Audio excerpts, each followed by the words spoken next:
Greetings and hello. I invited a friend of mine from Hungary to visit and hang out with me for a few days. His name is Peter, and the rest of this video I will be interviewing him. The reason I'm so interested in Peter's story was he was on staff for 22 years, in the Sea Org for 20 years, at the Flag Land Base, and then on that infamous prison ship Free Winds for a couple of years. And he fled. He blew in Scientology terminal. I was interested in talking to Peter about then and now. I was Sea Org in a much earlier generation, the 70s, the 80s, and I left in 1990. But Peter only left 14 months ago. We're in May 2018. He did an intercept at Tampa Airport and grabbed his wife, who had just finished training to be a Class 9 counselor. I've never heard of someone fleeing and grabbing their wife as an intercept at the airport and getting her to go.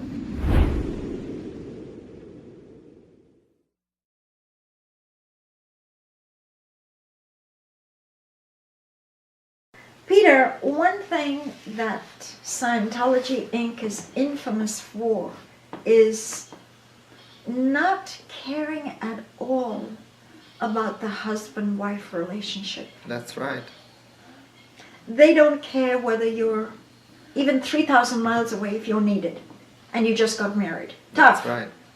Thursday before 2, in lunch break, we ran to the courthouse and we got married, and I will then run back to post. You went straight back on the job. Yes. So you were married? I was a few minutes late and there was already somebody waiting for me at the door. And then we didn't get a room right away. It took about 2 months to actually get a room. Yeah. With bunk beds stacked up, and so was she. Yeah, we in separate As rooms. a married couple, you couldn't get birthing That's to right. have a private room for yourself, That's even right. though you just got married. Yeah. No honeymoon there, huh? Yeah, we were put on the waiting list. A few months later, there was an award and we went to Orlando, so we called that as our honeymoon. So that it's not upsetting for our families that we didn't even have a honeymoon, so we just kind of said that this trip to Orlando was the honeymoon, which is actually, it was a pretense. Is it true that husbands and wives snitch on each other all the time?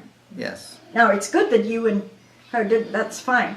It's called mutual ruse. Yeah. When you two cover for each other. But I'm not talking about, I'm talking now, these questions are about the culture Right. of Scientology. Yeah, they are supposed to put each other's ethics in.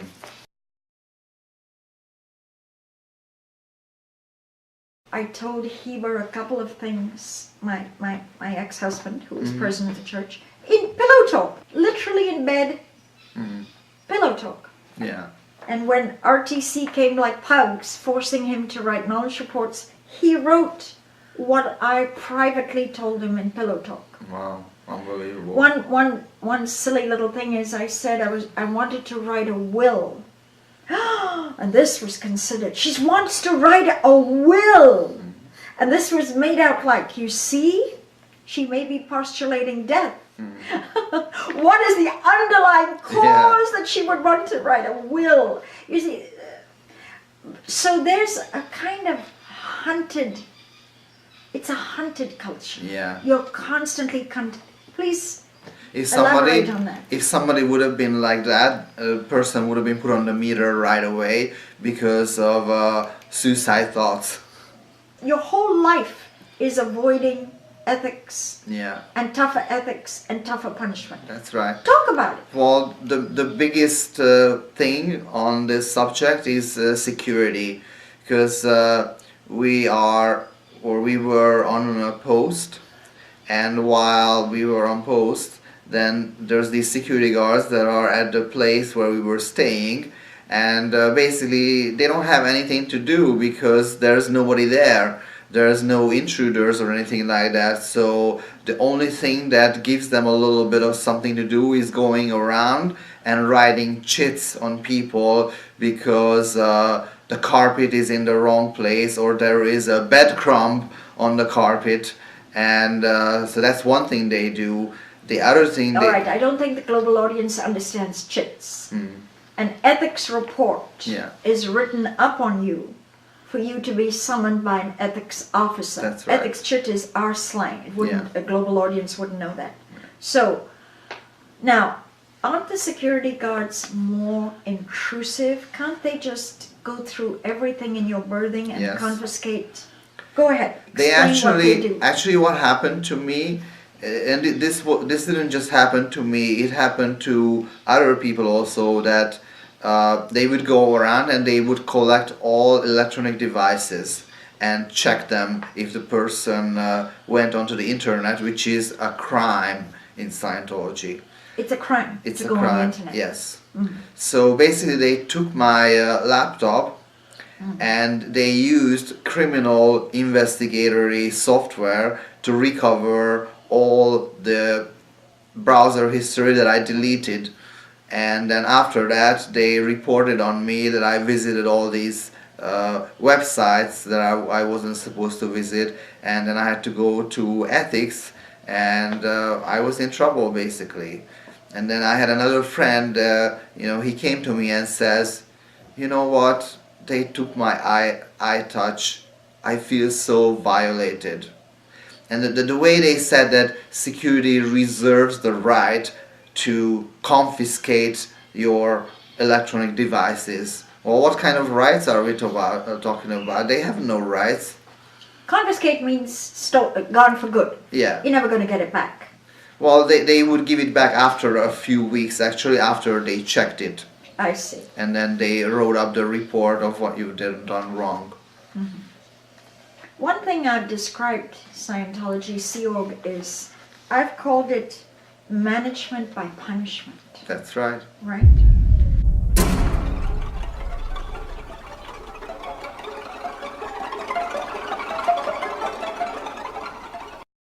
Come on, you guys have seen these people on the RPF, on a slave camp, taking all their rights away. They can't talk, they can't talk to anybody unless they've been spoken to. They get terrible food, they get no pay. Why? Because they had sex with someone? Come on! And I'm not even talking cheating on wives or anything. I'm just talking two single people having sex. They're going to go to the RPF? Come on, what is right about that? That's something that the Nazis would do. I mean, come on. The Nazis used to imprison people that they thought were doing something wrong, and they put them in a slave camp. Well, what do you think the RPF is? Just because they have better uniforms, you think it's any different? They don't. All their rights have been, stripped. They get what? $15 a week, $20 a week. They get what's called quarter pay. They get no free time for years and years. I knew people who were on the RPF for 7 years. I can even list their names for you, and you guys know.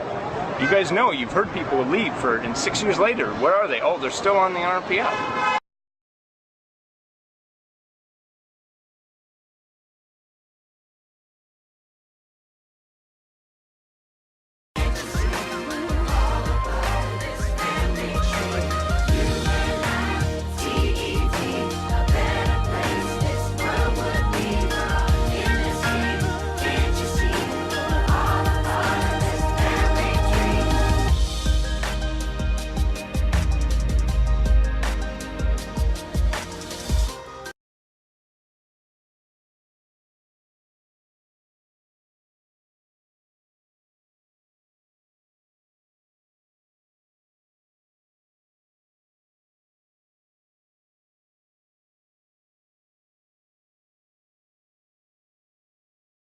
And then after that comes a long list of questions where you're asked like, well, did you ever say anything negative about Scientology? Did you ever indicate to anyone that L. Ron Hubbard, something bad about L. Ron Hubbard? Question after question after question after question. And for each of those, it follows the same procedure. And after it's all done, you have to realize that you were deluded. That's part of the They call it the end phenomena of the procedure. It goes on usually for months, every day, and you're constantly looking for the evil in you, like why, And at the end, you think they're all great people. And it was all your own evil purposes that made you deluded.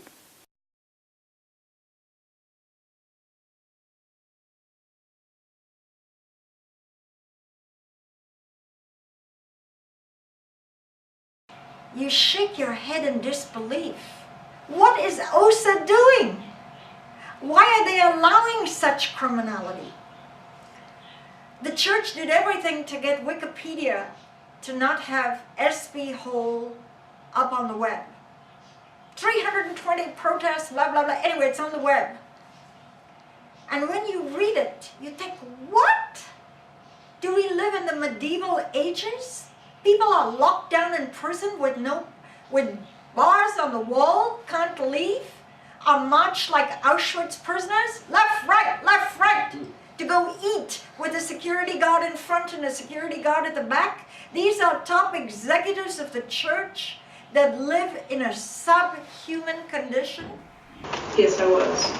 One time I was called into a conference room and asked some questions, and he ordered his secretary to slap me, and she slapped me so hard I fell over into the chairs.